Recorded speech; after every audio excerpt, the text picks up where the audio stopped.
To Automation Caffeine, your dose of invigorating business automation tips packed as fun anecdotes and weird questions. We have a different guest every episode from various industries, countries, backgrounds for 20-minute online chat over coffee. And I've checked just now, Gareth does drink coffee. My name is Jesse Meijers. I'm the co-founder of Triggre, serial entrepreneur, and above all, I'm a coffee snob. Today, I am joined by Gareth Pronovost. He's the founder of Gap Consulting, a service agency for NoCode. And he also hosts a popular YouTube channel teaching you all the ins and outs of NoCode. Hey, Gareth, welcome. Jesse, thanks for having me. Yeah, you're welcome. I've been looking forward to this for a while, I have to say. Same. So before we get started, for our live audience, if you have any questions to Gareth, please add them in the comments on whichever channel you're looking at.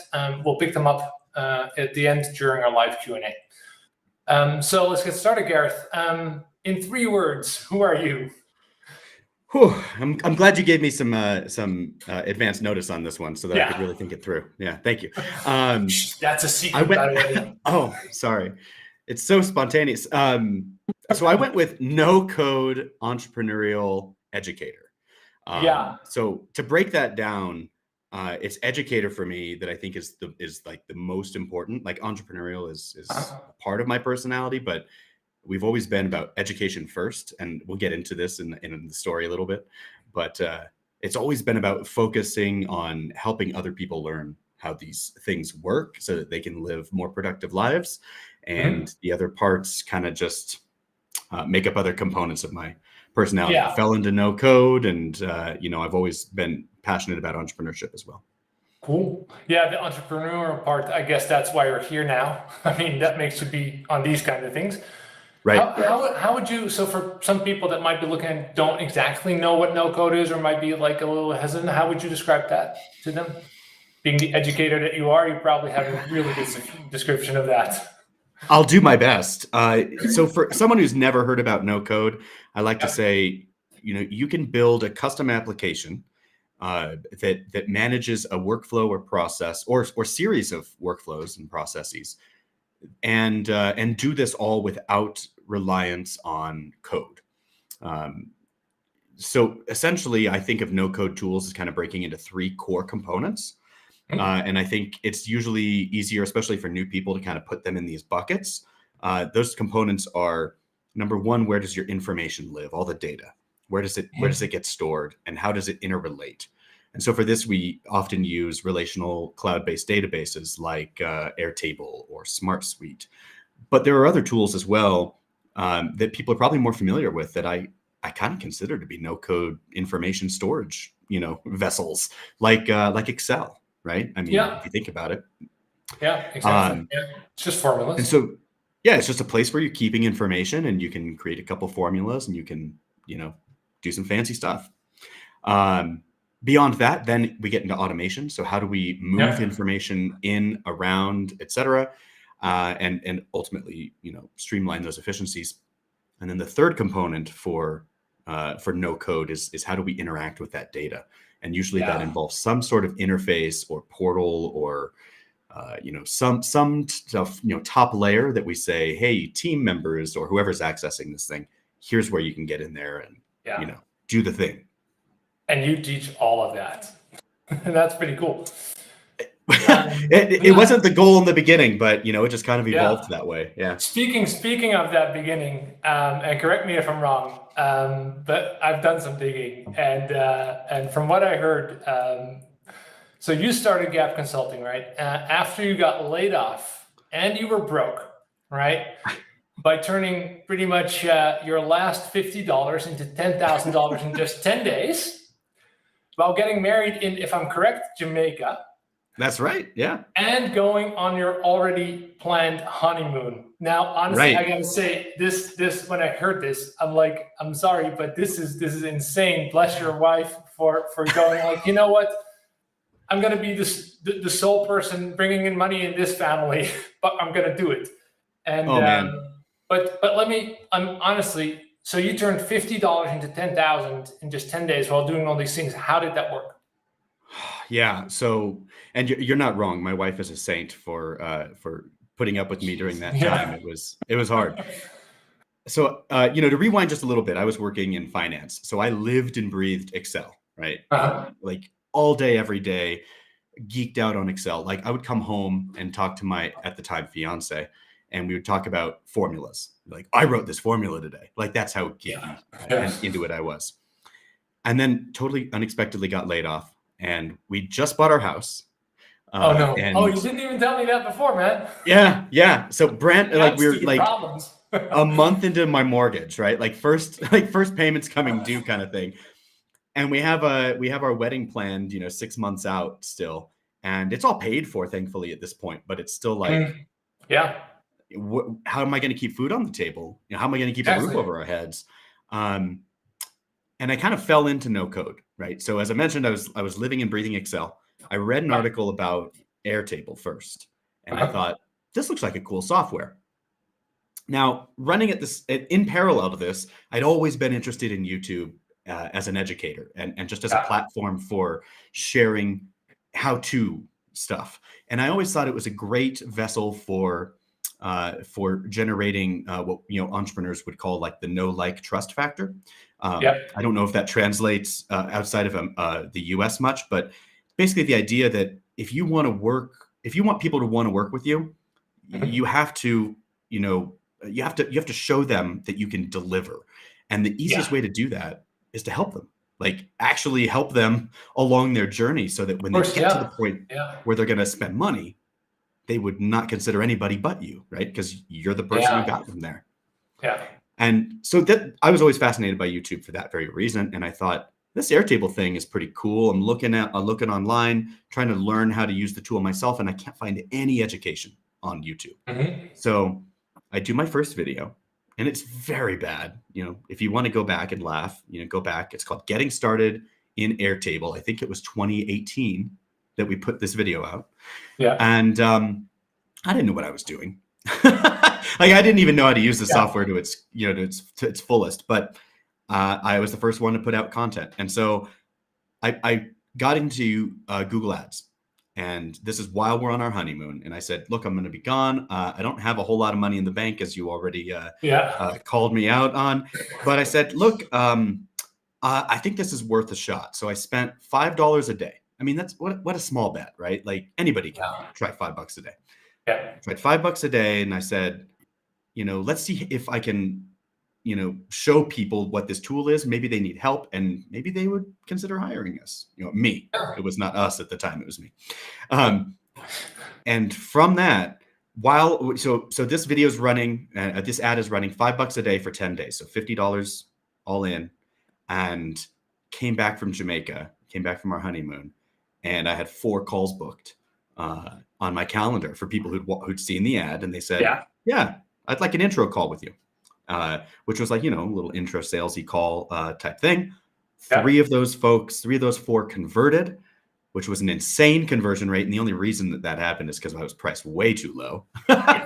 But I didn't know any better. It was early days. We made a mistake on our first business, I think. So. Oh yeah. I learned quick, but 3 of those converted, and that was 10,000 in revenue. And before you know it, I was like, oh, I think we might have a thing here. Yeah. Oh, nice. But so you say go back and watch the first videos, but did I understand that you actually hid the other ones because you had some even worse videos on there first, right? That's true. So I'd been experimenting with Excel because I just got laid off, and I didn't know what my next move was. I was doing a little contract work to keep food on the table, but it wasn't my next full move. And so I'd put a couple videos out, 0 traction. I mean, I was just getting my feet out. Excel, there's so many guides on that, right? Like thousands, I guess. Yeah, I mean, it's definitely a saturated market, and yet I still hear about new people who become millionaires, practically overnight. I mean, nobody really does it overnight. You never see all the work behind the scenes, right? But it's new people, new channels. It's the end of that journey. Yeah. Right. The overnight is like the 11th hour, right? But you've been working your tail off for But there are people who are successful in putting out new content, and they find a specific niche or a way to deliver it. But yeah, I didn't have the chops yet, but I practiced a little bit with Excel videos, and no traction at all. It was Airtable that really helped us take off. Knocked it up. Cool. Yeah. I mean, I guess everyone who starts with like YouTube, it's a little bit of a thing that you have to get into your fingers, like being on camera. The worst thing for me is always like hearing my own voice back. It's really strange. Well, in the beginning it was. Now I'm totally used to it. But in the beginning, I would always hear my own voice and be like, "That's not me." But yeah, it is. Yeah. But you said that you started with like zero traction, right? But last I checked, and maybe I'm wrong, but you're just shy of what, 30,000 subscribers? Yeah. How did it grow to that? Like, because that's pretty quick to grow such an audience in what I would still consider, I mean, NoCode, and even if you start with it, Airtable, like that's pretty niche to start off with. It is, I think there are a couple things at play here. Number one, we've branched outside of just Airtable. So we talk about automation from Zapier and Make, all three of the components that I kind of mentioned earlier, where we've got data and automation and front ends, like all of that. We have our favorite tools that we're always talking about, and building out different use cases and showcasing different examples. So that's part of it. I think the other part of it was just being consistent with content. So many channels, I've seen people come and go in the same time that I've been here. People would put out some videos, in fact, get faster traction than I got. And then they stop, they reach a point where either it's not fulfilling for them, or, whatever their reason is, they bow out. So. Yeah. So just keeping with it and having that straight sort of, just keeping a video a week or multiple videos, but have that rhythm to it, basically, I guess, right? Absolutely. And this was my North Star, and this is, I think, one of the harder things for folks to understand when they're just starting. If they want to kind of branch out on their own, you work so much as a consultant to build the other components of your business that the time that you're actually billing, as a freelancer, is like a small fraction of the total hours you're putting in. So, but my North Star, my number one metric every week that I had full control over and that I just never allowed myself to miss was put out a video a week. I think I missed 2 weeks in the first 3 years of the channel. It was really important. That was really good. Yeah. Cool. So we're gonna go into this bit, and we, as I explained to you before, at Automation Caffeine, we love business automation, so much so that we are building our own AI. And I mean, who isn't building their own AI these days, right? So for each episode, we feed this AI the profile of our guest, in this case you, and anything that we can find on them, and then we ask it to generate the ultimate question to ask our guest. Okay. So please remember that this AI, it's still in its very, very early stages, and we have a single intern handling all the training data and everything. So honestly, I mean, if it generates anything at all, it's a win. So here goes. Our AI generated ultimate question to Gareth Pronovost, founder at Gap Consulting, entrepreneurial no-code educator, and business automation expert. After having been exposed to the complicated ways of Europe as an American, what would you choose? A, you can only drink those tiny espresso shots, but everyone is happy speaking English to you. Or B, have your trusted large North American coffees, but you have to speak the local lingo. What's it going to be? Oh, man. I'm going to go with B. I really love my coffee the way I love it. And it sounds like a fun challenge to learn the local lingo, which, I mean, when you're traveling, don't you want to immerse yourself in the culture? So I'm going to go with B. It's a win-win. So as a European, I cannot agree, but large coffee it is. Understood. But I guess that you speak some European languages then. Any experiences trying to converse the local lingo when you were here in Europe? Oh man, this is such an embarrassing story. All right, so yes, yes. In fact, Jesse, I do have a story for you. So I went to Paris for the NoCode conference, NoCode Summit, right? Yeah. And I don't want to be one of those American tourists that everybody, talks about badly. And, I want to show up well in, for other cultures and, blend as much as possible. So I homework and research on, how to ingratiate your hosts in Paris when visiting. Of course. And of course, you learn a lot of things like always start your conversations in French and ask if you can transition to English. It's just polite. It's culturally expected that, hey, you're visiting France, speak French, which is fine. I have a basic understanding of French. You might say like a grade school level capability. So it was enough to get me through. So this all went pretty well for the most part, pretty well. And then like 2 weeks later, I had a trip to Munich, Germany. And without thinking, I'm just like still in French mode. So I show up to Munich and I just assume that I have to start conversations in German, right? So I get to my hotel and I'm like, sprechen Sie English? And the guy looks at me like, yeah. Right? He's like, yes, I speak English. And so I was immediately reminded that, the rules from one country do not pertain to the next country just because you're still in Europe. And so, the German culture is very different where it's, it's perfectly acceptable to start a conversation in English if you're a tourist, especially. And so I was very embarrassed and I was like, oh man, I tried my best not to be that person, and I still wound up being that person. Trust me, as being European, I also get this wrong all the time. It's so different everywhere, so don't worry too much about it. It's good that you try. The country that has the loveliest take on this, I think, is Italy. You speak 2 words of Italian, and they go like, "Oh, you speak Italian? This is so good." It's like, well, I know 2 words, but I'll take it. Yeah, I'll take it. Exactly. I haven't been to Italy yet, but next year, hopefully. Yeah, and I have some good tips. My business partner and myself, we love going there. So let us know. So perfect. You've grown Gap Consulting, right? To you're like a little bit over 20 people now, I think, doing no-code projects from the early days to 20 people now. Yep. What would you say is the most important part of your approach that made that growth possible? Absolutely. The secret sauce for us at Gap Consulting was learning how to make this as cookie cuttered as possible. So let me like rewind. The challenge that we were having in the early days was every project we're building is unique and different. Yeah. So, it's solving a unique problem, a unique process for a new client in a different industry. And so how in the world do you do this in a way that is scalable? Yeah.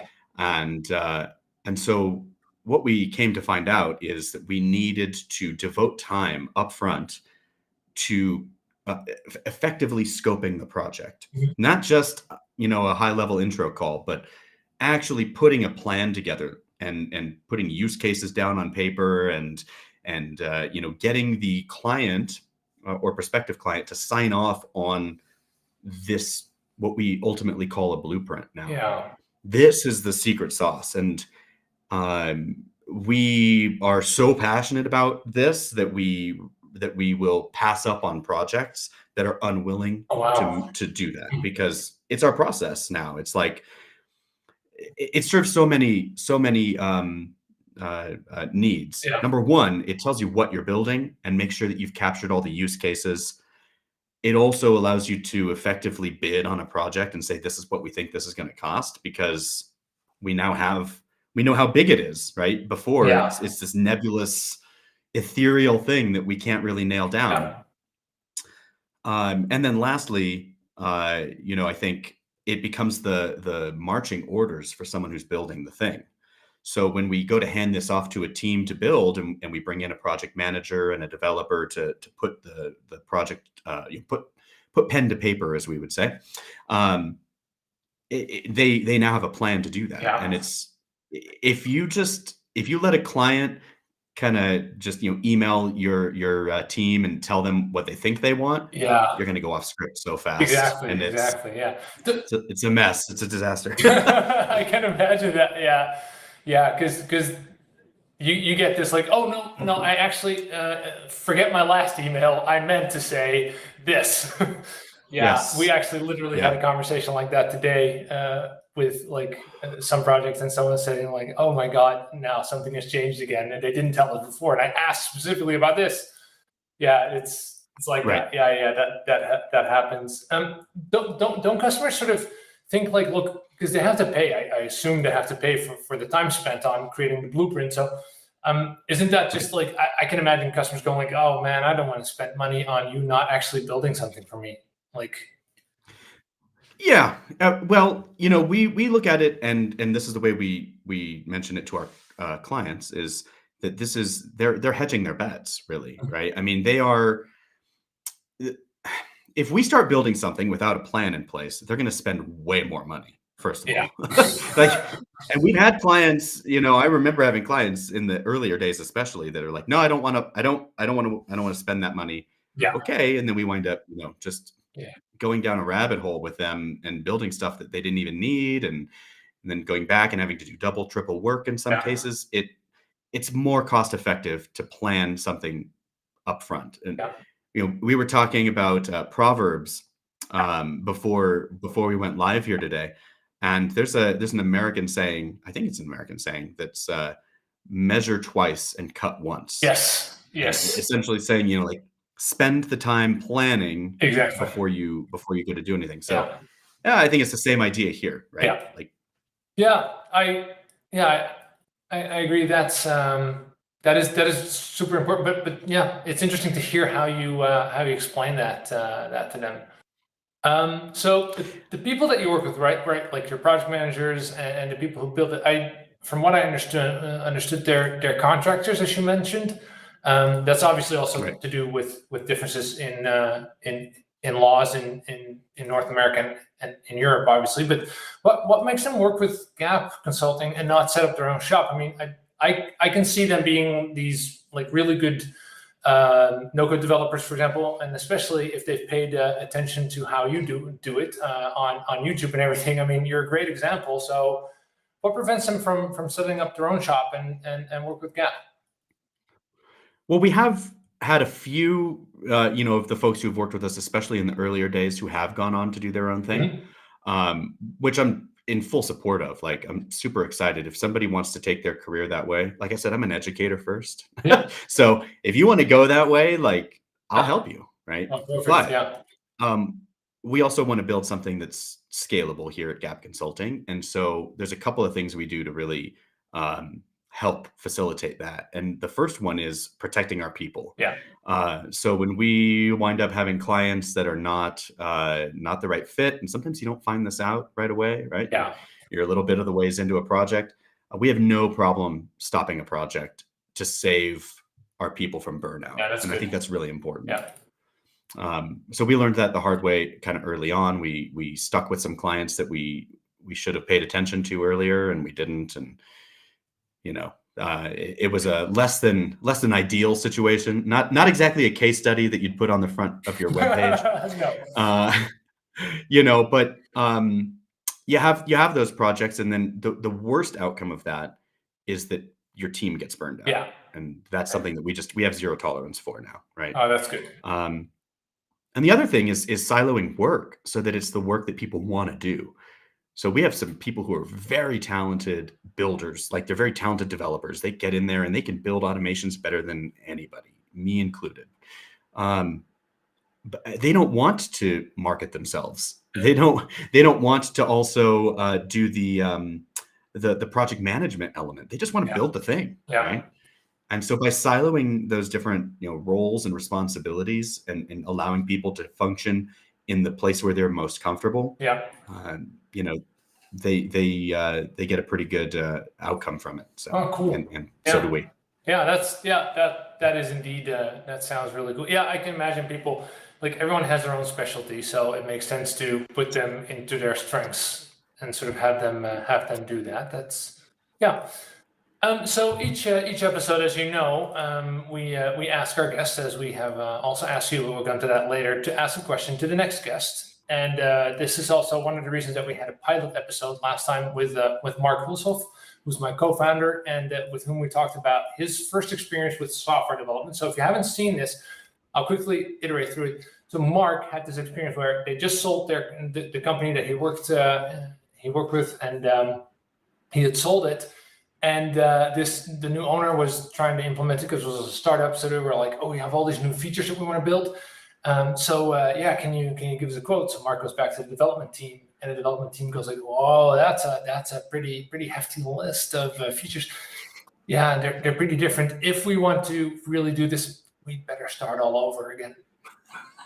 And this is Mark's first experience with like software development. He's like, "What?" And he called me because we had just started together, and he was like, "Is this true?" And I was like, "Yeah, well, but maybe they'll do it faster." So that was right. Really, like, you described it as like a through the looking glass experience. And his question to you was that Gareth has a lot of experience with different no-code tools and automation projects. So my question would be, what was your through the looking glass experience related to automation projects? Honestly, it's really similar to what he went through, which I kind of think maybe that's just how you get into this, right? It's like a baptism by fire. Right? Yeah, it's like pretty much. There's only one way, and it's through, right? You have to go through it. Very first client, just kept adding on all this other stuff that she wanted for this project that we'd signed up, and it was just, automation after automation, stuff that we'd never talked about early on, and she wanted it all for this this fixed price from the very beginning, which was a mess. Baptism by fire, right? You don't learn price without fixed scope. Right, exactly. 100%. Yeah. It's a great deal for the client, terrible deal for the consultant. Yes. Yeah. So needless to say, we don't do those anymore. But no. but that's exactly it. I mean, it's like she was asking for these things, and it's like, well, had we talked about this in the beginning, we would have started with a different data schema entirely. Yeah, right? exactly. Yeah. You want to build this automation that makes it's like impossible to add on at this point, because and we would have built things differently had we had this discussion up front.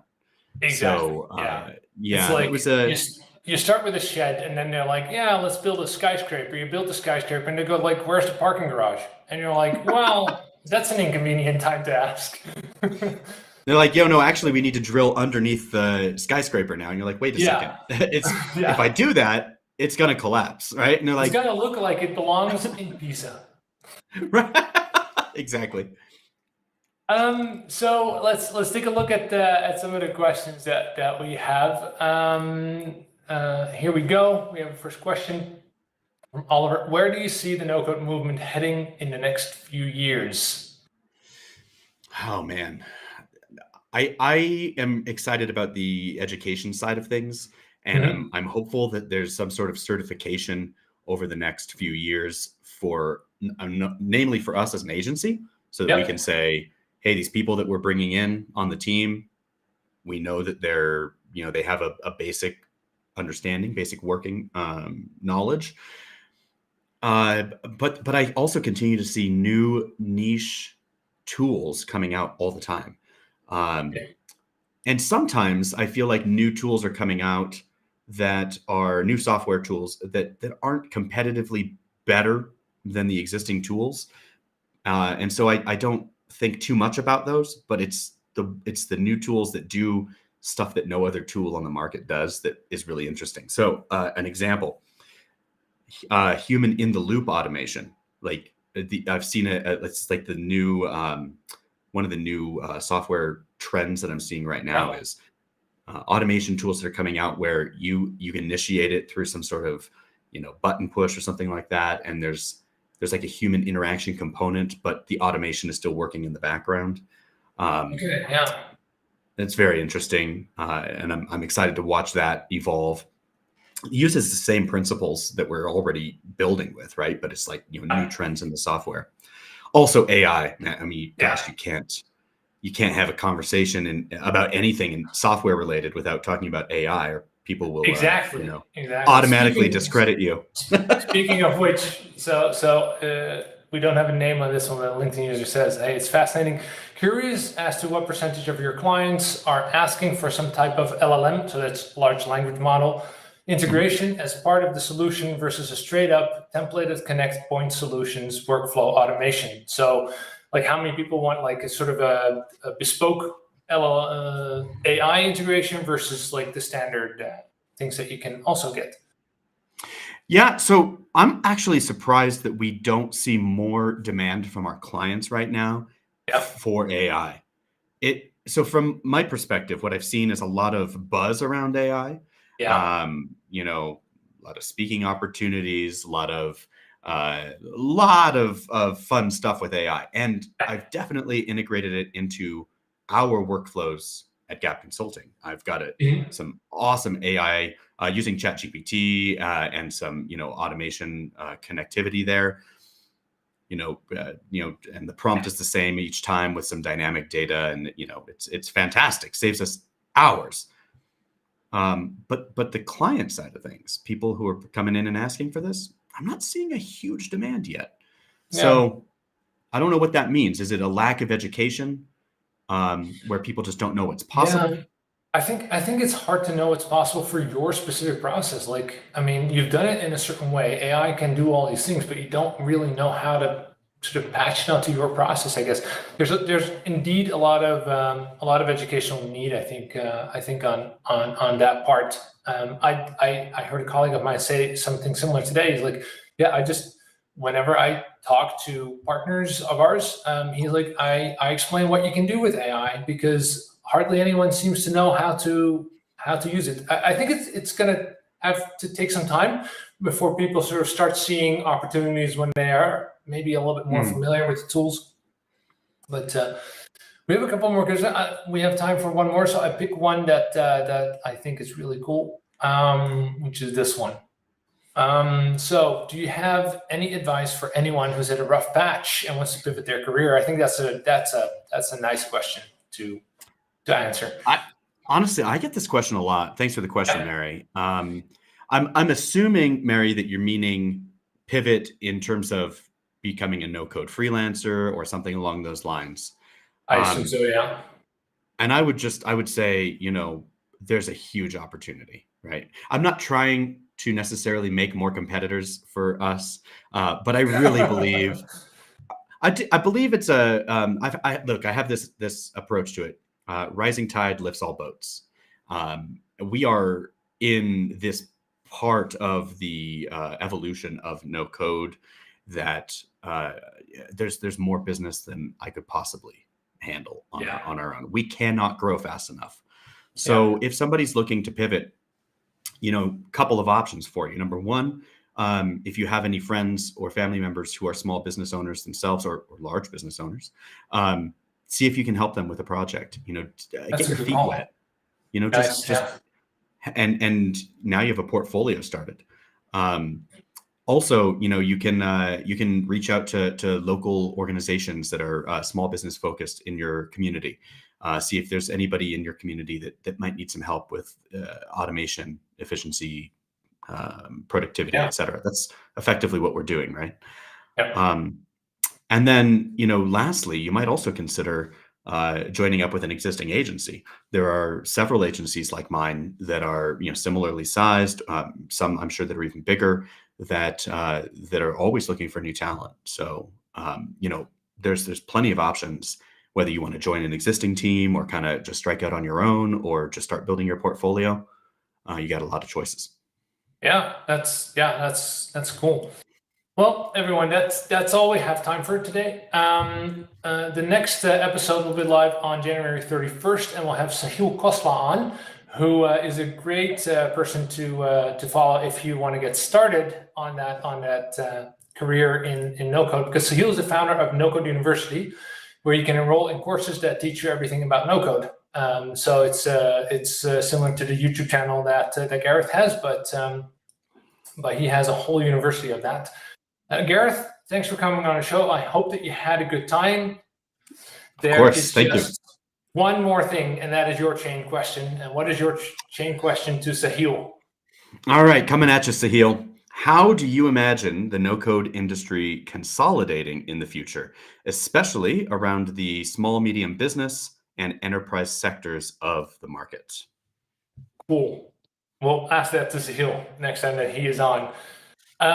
So we'll ask him on January 31st. Thanks to all our viewers and listeners for tuning in today. If you like our show, please follow Triggre on LinkedIn or go to automationcaffeine.com. You can follow Gareth as well. His YouTube channel is very easy to find. Just look for Gareth Pronovost. This show is also available as a podcast on all major podcast channels.